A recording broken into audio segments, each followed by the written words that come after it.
Mari kita masuk dalam doa sekali lagi sebelum kita membaca dan merenungkan firman Tuhan.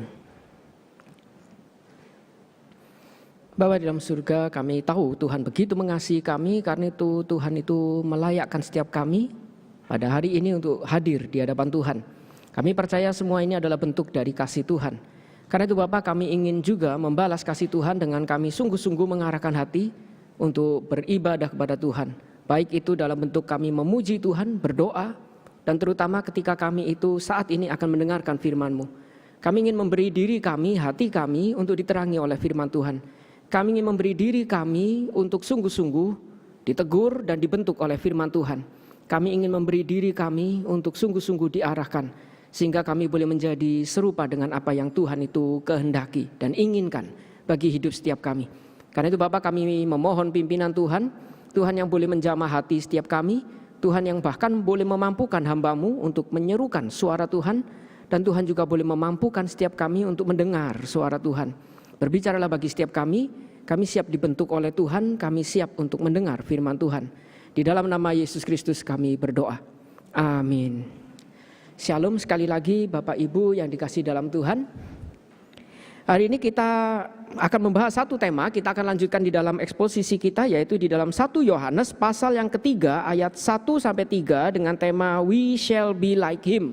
Bagaimana kita itu harus menjadi serupa dengan Kristus, atau kita dengan istilah teologis biasanya dikatakan kita itu mengimitasi Kristus. Kita akan membaca di dalam bagian ini, ayat ini adalah 1-3, tapi kalau kita perhatikan di dalam Alkitab kita, LAI itu dituliskan mulai dari ayat pasal 2 ayat yang ke-29.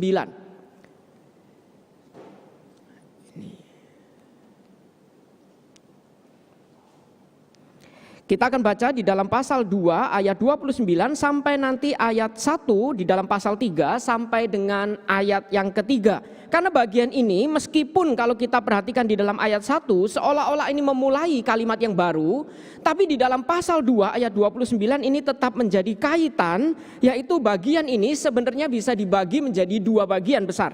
Yang pertama, kita itu melihat di dalam tema ini dikaitkan setelah sebelumnya kita membahas tentang antikristus. Saat ini di dalam Yohanes pasal yang kedua ayat 29 sampai nanti 3 ayat yang ke-10 sebenarnya itu bicara tentang bagaimana kemudian anak-anak Allah yang bukan antikristus. Jadi bukan yang menolak Kristus atau menggantikan Kristus, tapi bagaimana kita itu menjadi anak-anak Allah yang sungguh-sungguh hidup menjadi serupa dengan Kristus. Dan di dalam bagian ini kita bisa melihat di dalam bagian pertama nanti di dalam ayat pasal 2 ayat 29 sampai pasal 3 ayat 1 kita melihat ini bicara tentang bagaimana kita itu mendapatkan pola untuk menjadi serupa Kristus. Atau di dalam bahasa Inggrisnya biasanya kita mendengar istilah like father like son, yaitu bagaimana seorang anak ini menjadi copycat atau tiruan dari ayahnya. Semua yang dilakukan ayahnya itu mirip ditiru sama dia, cara bicara dan segalanya.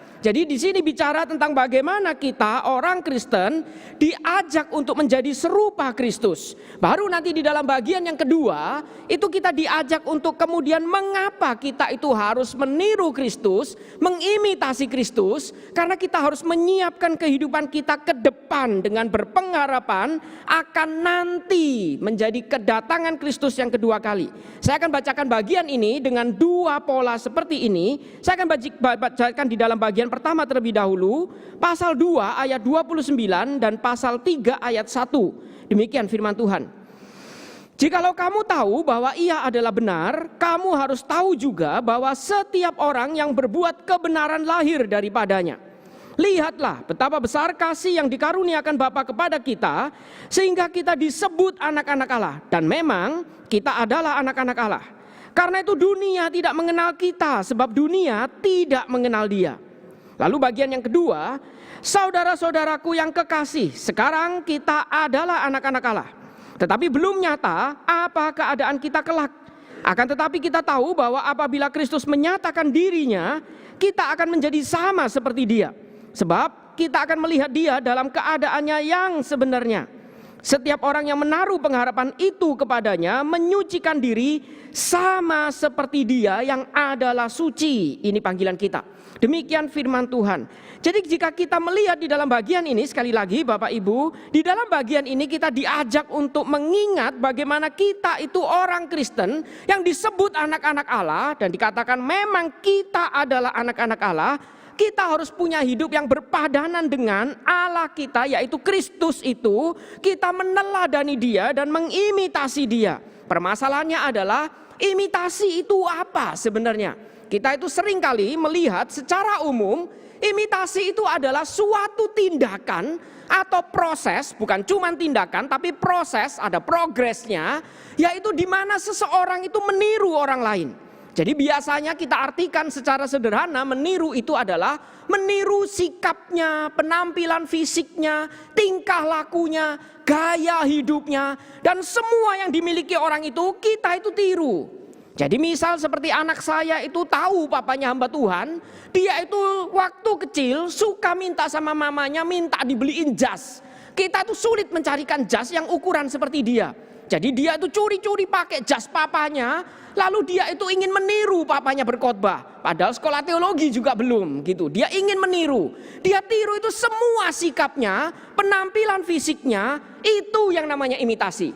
Tapi jika seperti itu, kita mulai bertanya, bagaimana kita mengimitasi Kristus? Kita melihat di dalam Alkitab sangat sedikit yang menampilkan penampilan fisik Kristus seperti apa. Sikapnya seperti apa, gaya bicaranya seperti apa. Kalau kita bayangkan seolah-olah Kristus itu kadang-kadang kasar. Dia marah memaki orang Farisi, keturunan ular beludak. Bahkan dia membalik-balikan meja pedagang yang berdagang di bait suci di halaman luarnya. Dan kita itu langsung menangkap kemungkinan Kristus itu kasar. Tapi kita tidak pernah tahu bagaimana dia mengucapkannya. Kita tidak pernah tahu bagaimana sikapnya. Kadang-kadang bahkan kita melihat ternyata tidak kasar. Ternyata dia itu penuh kelembutan hati, kelemah lembutan. Dia tergerak melihat orang itu yang menderita. Jadi kita sulit sekali mengimitasi Kristus ketika kita itu mengatakan imitasi itu adalah meniru semua yang ada pada Kristus, lalu kita harus tiru. Dan kalau kita bayangkan di dalam Alkitab, Paulus pernah mengatakan, teladanilah aku seperti aku meneladani Kristus. Apa maksudnya? Bukankah Paulus tidak pernah melihat langsung bagaimana Kristus itu hidup, lalu meniru gayanya? Dan bahkan Paulus tidak punya murid yang sama jumlahnya dengan Kristus, 12 murid. Kalau kita meneladani Kristus, kita harusnya betul-betul setiap orang itu 12. Kelompok kecilnya, kreselnya 12. Yang 8 kurang meneladani Kristus.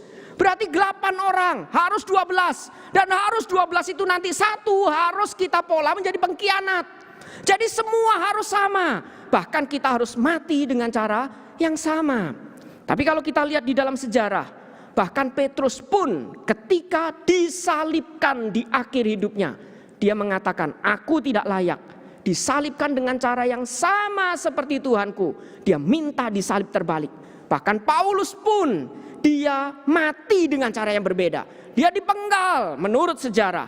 Jadi apa itu mengimitasi? Kalau kita bicara dengan tema kita, we shall be like him, sebenarnya apa yang harus kita tiru?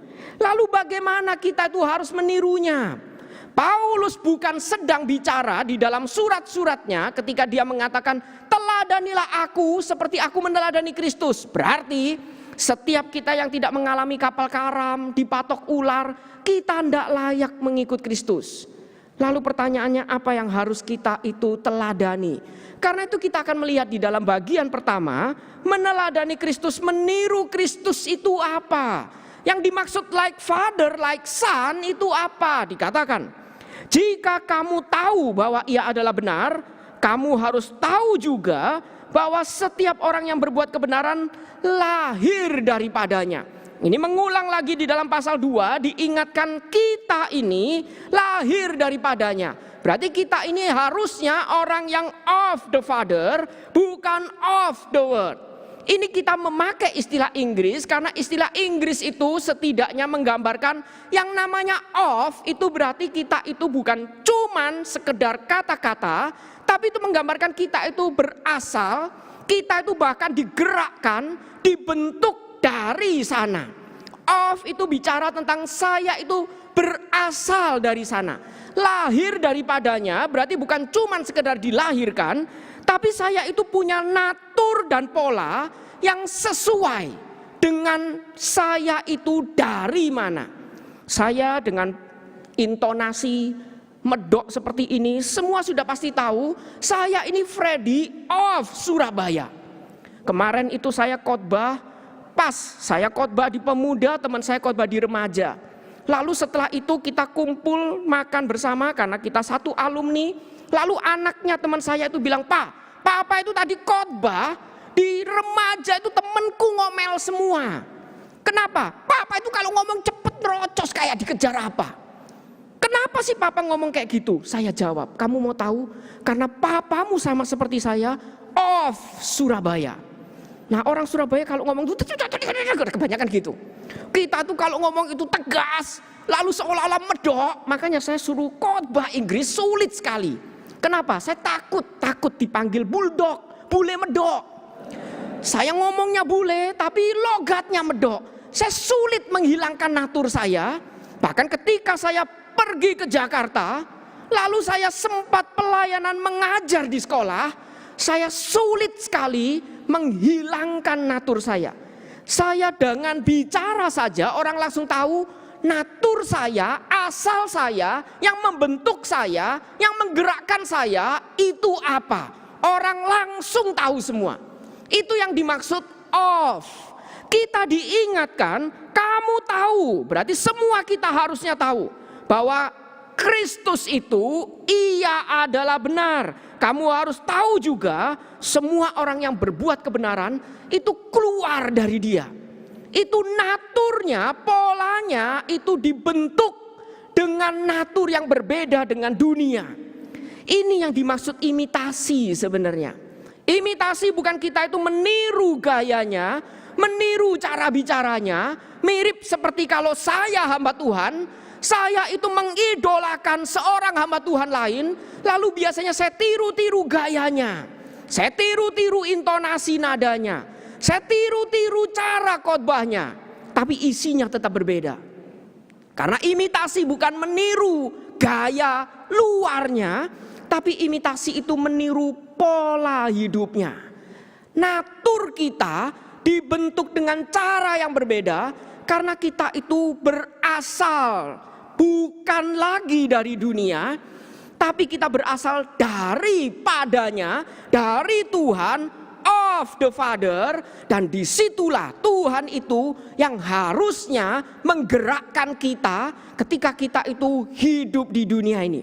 Dan disitulah kita diberikan satu pola, yaitu Kristus. Yang kita dikatakan di dalam 1 Yohanes bagian awal, kita mengingat di dalam pasal 1 ayat 1 dikatakan apa yang saya dengar, lihat dan raba. Kita diberikan Kristus yang bisa kita dengar, lihat dan raba, bukan untuk kita tiru gayanya, tapi untuk kita tiru pola hidupnya. Dan pola hidupnya itu mengajarkan kita bagaimana kita itu harusnya punya pola yang berpadanan dengan apa yang dia kerjakan. Karena itu dilanjutkan, lihatlah betapa besarnya kasih yang dikaruniakan Bapa kepada kita, sehingga kita itu disebut anak-anak Allah. Ini bukan bicara tentang tujuan kasih itu diberikan, karena betapa besarnya ini menggambarkan sesuatu yang tidak terbayangkan. Jadi dikatakan lihatlah kasih yang Allah berikan bagi kita untuk menjadikan kita anak-anaknya, itu sesuatu yang tidak terbayangkan. Ini menekankan bukan tujuan kasih, tapi isi kasihnya. Isinya apa?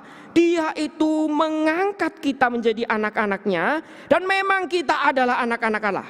Karena itu dunia tidak mengenal kita, sebab dunia itu tidak mengenal dia. Nah, di dalam bagian terakhir ini kita diingatkan dunia itu tidak mengenal pribadi dan karya Tuhan yang diwujudkan melalui Kristus. Cara Tuhan, jalan Tuhan, kehendak Tuhan, dunia tidak tahu polanya. Tapi kita tahu Harusnya ketika kita tiru pola itu, dunia bisa memahami pola bagaimana Tuhan itu menebus kita. Jadi bukan meniru cara Tuhan, mengambil berapa murid, berpuasa 40 hari, tapi meniru bagaimana Tuhan melihat orang yang terhilang, tergerak hatinya. Lalu dengan sungguh-sungguh mengasihi orang itu, memberikan fokus perhatiannya untuk mengasihi dan menjangkau orang itu. Dan bagaimana Tuhan bahkan rela turun untuk mengasihi setiap kita padahal enggak ada untungnya. Apakah kita masih mau mengasihi orang yang tidak ada untungnya, yang tidak mungkin bisa dikasihi, sulit dikasihi, tapi itu yang namanya anugerah. Kemarin saya bicara sama anak saya, bedanya anugerah sama upah itu apa? Saya bilang sama dia, upah kalau kamu berbuat baik Tuhan kasih berkat, itu upah. Dan kamu berhak menuntut karena kamu sudah kerja keras. Tapi anugerah adalah kamu tidak kerja Tuhan kasih. Itu anugerah. Kamu jelek Tuhan tetap kasihi, itu anugerah. Kamu berdosa Tuhan tetap mati buat kamu, itu anugerah. Dan yang namanya anugerah, kamu harus bertanggung jawab. Sudah ngerti tidak layak dikasihi, lalu mau apa? Bagikan kasih itu harusnya, itu anugerah. Jadi yang kita tiru adalah pola bagaimana Tuhan itu selalu tergerak melihat orang yang berkebutuhan, membutuhkan, tidak bergembala bahkan. Kita menjangkau, tergerak hatinya. Dan kita mau membimbing mereka. Itu yang kita tiru, itu yang diajarkan. Dan itu sulit dipahami dunia, karena dunia tidak mengenal karya Tuhan. Tapi kita ini anak-anaknya. Kita mengenal, harusnya kita menghidupi itu sehingga dunia bisa melihat ini loh pola yang of the Father. Sekali lagi saya beri contoh, kalau kita tidak pernah datang ke Surabaya, mungkin beberapa dari Bapak Ibu tidak pernah terbayang apa itu Surabaya. Saya hadir dengan cara ngomong saya, logat saya, setidaknya Bapak Ibu punya gambaran bukan? Itu loh Surabaya. Itu Surabaya. Jadi kita punya gambaran sehingga kita itu bisa tahu, setidaknya tahu apa itu Surabaya. Punya gambaran. Apakah dunia punya gambaran tentang Kristus? Kenapa dunia tidak punya gambaran tentang Kristus? Jangan-jangan karena kita tidak pernah menggambarkannya bagi dunia. Itu yang harusnya kita itu tiru, itu yang harusnya kita imitasi. Karena itu di dalam bagian berikutnya kemudian diingatkan sekali lagi. Saudara-saudaraku yang kekasih, sekarang kita adalah anak-anak Allah. Kita itu sudah anak-anak Allah sekarang. Tapi belum nyata apa keadaan kita kelak. Jadi kita harus meniru pola Kristus untuk apa? Tidak tahu secara persis, secara lengkap keadaan kita kelak seperti apa, kita tidak tahu. Tapi saat ini kita itu sudah menjadi anak-anak Allah. Berarti bagian ini menekankan proses. Setiap kita sudah anak-anak Allah, tapi sekaligus belum ke depan itu nanti kita disempurnakan. Seperti apa? Kita tidak tahu.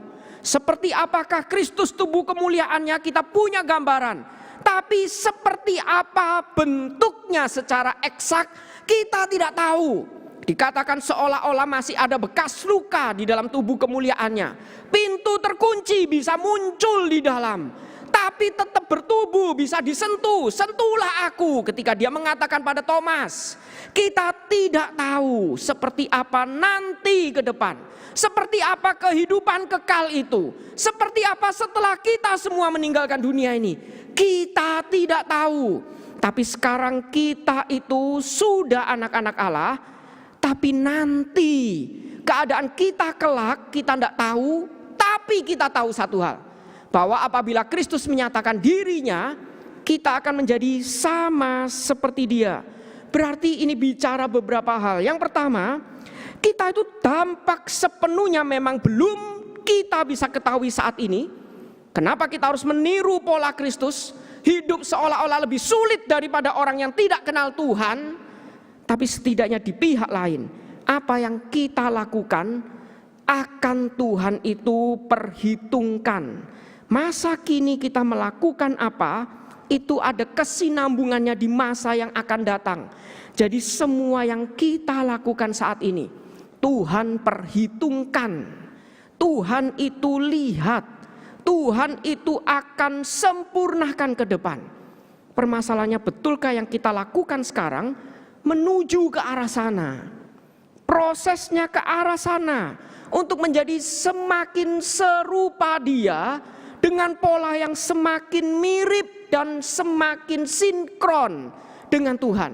Karena itu kita mari refleksi hidup kita, betulkah setiap hari kita menjalankan aktivitas yang betul-betul sesuai dengan arah yang Tuhan itu kehendaki, yang nanti Tuhan akan sempurnakan, yang nanti Tuhan akan lanjutkan. Apakah kita melakukan hal yang sesuai? Apakah yang kita sedang kerjakan hari demi hari? Karena itu dikatakan dalam keadaannya yang sebenarnya, setiap orang yang menaruh pengharapan itu kepadanya menyucikan diri sama seperti Dia yang adalah suci. Berarti ini pengharapan masa depan kita itu akan mempengaruhi kehidupan masa kini kita. Nanti Tuhan akan sempurnakan, semua yang kita lakukan akan Tuhan perhitungkan. Saya percaya menjadi hamba Tuhan bukan hal yang mudah. Bukan berarti kita tidak rela, tapi saya percaya membentuk orang itu tidak mudah.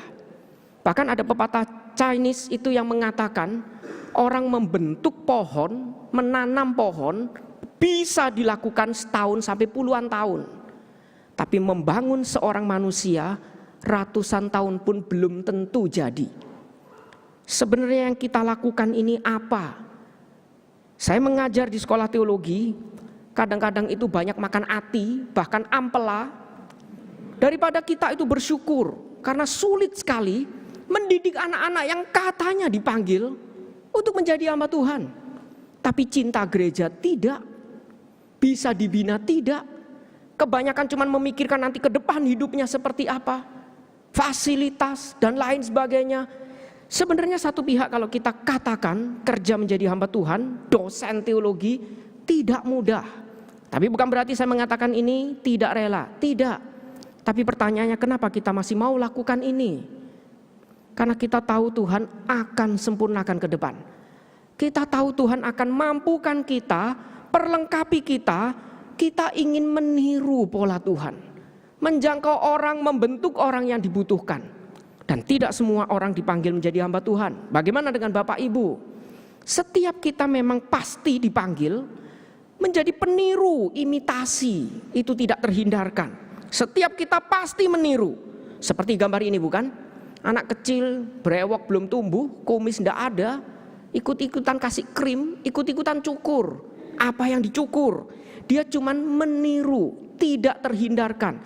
Setiap kita pasti pernah meniru, bahkan kita tidak mungkin bisa pergi ke tempat makan, menonton satu serial yang panjang, tanpa itu diperantarakan oleh, direkomendasikan oleh teman kita. Kalau ada yang merekomendasi, kita cenderung meniru, ikut-ikutan nonton, ikut-ikutan makan, ikut-ikutan foto. Bahkan ada banyak tempat makan yang makanannya nggak enak, tapi tempat fotonya bagus. Kita cenderung meniru, ikut-ikutan. Kenapa? Karena memang kita ini, setiap kita itu peniru. Dan kita harus sadar, satu pihak, kita ini adalah pribadi yang unik dan independen. Setiap kita berbeda. Meskipun mukanya mirip, yaitu punya hidung, punya dua mata kebanyakan, punya satu mulut, tapi setiap kita berbeda-beda, mukanya beda. Setiap kita pribadi yang unik, tapi kita semua adalah peniru yang dibentuk dengan berbagai macam cara, yaitu dengan apa yang kita itu lihat dan dengar. Setiap kita itu sedang meniru sesuatu. Dengan apa yang kita lihat dengar, kita tiru itu. Apa yang kita lihat, kita tiru. Apa yang kita dengar, kita tiru. Itu yang menggerakkan kita. Setiap kita unik, tapi setiap kita punya pola yang sama. Kita itu tiru-tiru. Dan itu semua yang kemudian akan kita jalankan. Dan ikuti dengan taat. Dan disitulah kita itu dengan tepat meniru semua. Itu yang dimaksud kita berpartisipasi di dalamnya. Pertanyaannya, kita itu sedang berpartisipasi di dalam pola yang mana? Saya pernah punya seorang murid, dia lulus baru selesai ujian hari ini, besok belum diumumin lulus, sudah datang ke sekolah dengan ini ditindik, lalu rambut disemir, lalu dia jalan dengan gaya. Saya panggil dia karena saya gurunya, saya panggil dia, kamu sudah pasti lulus, kok sudah gayanya kayak gitu? Dia bilang, wah bapak ini mendoakan saya tidak lulus, wah ini guru jahat mendoakan saya tidak lulus. Bukan saya doain kamu tidak lulus, baru 1 hari selesai ujian sudah gayamu seperti itu. Kenapa kamu gaya seperti itu? Dia bilang, saya mau tampil beda. Saya tanya, beda dari mana? Kamu pergi ke mall malam minggu, gayamu sama seperti kebanyakan mereka. Semua orang juga gayanya kayak gitu, semiran, tindikan, tanpa tahu maknanya apa itu tindik, apa itu semir, tanpa tahu itu semua. Kamu beda dari mana? Saya guru seni, saya ajarin kamu tampil beda. Kalau kamu tindik sini, semua orang pernah lakukan. Bahkan sini pun semua orang pernah lakukan. Lidah pernah lakukan. Bahkan kelopak mata sini pernah lakukan. Yang belum adalah bola mata. Kamu mau tampil beda, tindik bola matamu bijinya jedet beda. Kamu beda dari mana? Setiap kita tiru-tiru dan itu yang kita lakukan. Hati-hati apa yang sedang kita tiru. Partisipasi di dalam apa. Dan setiap kita meskipun tidak dipanggil sebagai hamba Tuhan, setiap kita dipanggil untuk meniru pola Kristus. Melihat dan mendengar apa yang dia lakukan, kita lakukan dengan taat, dengan keunikan panggilan kita masing-masing. Itu yang harusnya kita jalankan. Meskipun kita dipanggil mungkin sebagai businessman, bukan berarti kita tidak bisa membina orang, mengarahkan orang, mengasihi orang, tergerak hatinya. Dan semua itu akan Tuhan sempurnakan nanti ketika kita melihat dia. Dan saya tutup dengan ilustrasi yang dikatakan oleh seorang bernama N.T. Wright. Dia mengatakan, bayangkan kalau kita semua dari lahir buta. Kita tidak pernah tahu apa itu warna. Kita hanya mendengar orang mengatakan warna merah begitu indah. Warna putih itu begitu cerah, kuning itu begitu terang. Tapi kita tidak pernah bisa menikmatinya karena kita buta dari lahir. Dan bayangkan tiba-tiba Tuhan itu celikkan mata kita. Dan sekarang kita yang dulu bayang-bayang, kita bisa melihat apa itu merah, apa itu kuning, apa itu cahaya. Bahkan kita bisa melihat muka dari keluarga yang kita kasihi. Betapa kita itu langsung bersyukur, berlutut, dan kita akan mengubah semua apa yang kita itu mengerti selama ini. Harusnya itu yang kita lakukan sebagai orang Kristen. Saat ini mungkin belum tahu jelas kenapa kita harus membimbing orang. Ikut Christ Cell, ikut PD Rabo. Tidak cukup cuman kebaktian minggu. Untuk apa ini semua? Tidak jelas. Tapi ketika nanti Tuhan nyatakan, kita akan tahu semua. Kita akan bersyukur, kita akan menangis, kita akan berlutut di hadapan Tuhan. Dan kita akan mengatakan, terima kasih saya sudah menjadi anak Allah dan berpartisipasi di dalam meniru pola Tuhan. Itu yang harusnya dilakukan anak-anak Allah yang berbeda dengan anti Kristus. Mari kita tundukkan kepala, kita berdoa di hadapan Tuhan. Dan kita mohon pimpinan Tuhan sekali lagi. Bapa di dalam surga, sekali lagi kami ingin berdoa. Menyadari semua apa yang kami itu telah lakukan di dalam kehidupan kami. Kami tahu setiap kami adalah pribadi yang unik. Kami punya panggilan yang berbeda. Kami punya hobi yang berbeda. Kami punya karakter yang berbeda. Bukan cuma punya fisik, muka yang berbeda. Tapi kami punya karakter dan sifat dan panggilan yang unik berbeda. Tapi kami juga sadar kami semua tidak terhindarkan dari meniru. Pertanyaannya apa yang kami tiru? Apa yang kami sedang lihat dan dengar yang kemudian itu menjadi pola untuk tanpa sadar kami itu ikuti dengan taat. Apakah itu adalah pola yang Alkitab ajarkan atau pola dunia? Yaitu kami hanya sekedar bangun pagi beraktivitas untuk bertahan hidup. Apakah kami meniru pola Alkitab? Yaitu kami memang perlu bekerja, perlu bertahan hidup, tapi di tengah-tengah kami berjuang bertahan hidup. Kami memikirkan apa yang Tuhan kehendaki. Di dalam keunikan pribadi kami, panggilan kami, apa yang kami itu bisa sumbangsi berpartisipasi di dalamnya. Dan apakah kehidupan kami selama ini sudah seperti demikian? Karena itu Bapa, kami diingatkan di dalam surat Yohanes, kami harus menjadi serupa Kristus, mengimitasi Kristus. Dan apakah kami sungguh-sungguh sebagai anak Tuhan mengikuti pola yang Kristus itu lakukan di dalam dunia, yaitu memuridkan orang, tergerak dengan belas kasihan, membimbing orang, mengarahkan orang, memuliakan Tuhan, mengasihi Tuhan, mengasihi sesama. Apakah ini yang kami lakukan? Karena itu Bapak, sekali lagi kami ingin menyerahkan hidup setiap kami, mampukan kami, gandeng kami, dan topang kami. Di dalam nama Yesus Kristus kami berdoa. Amin.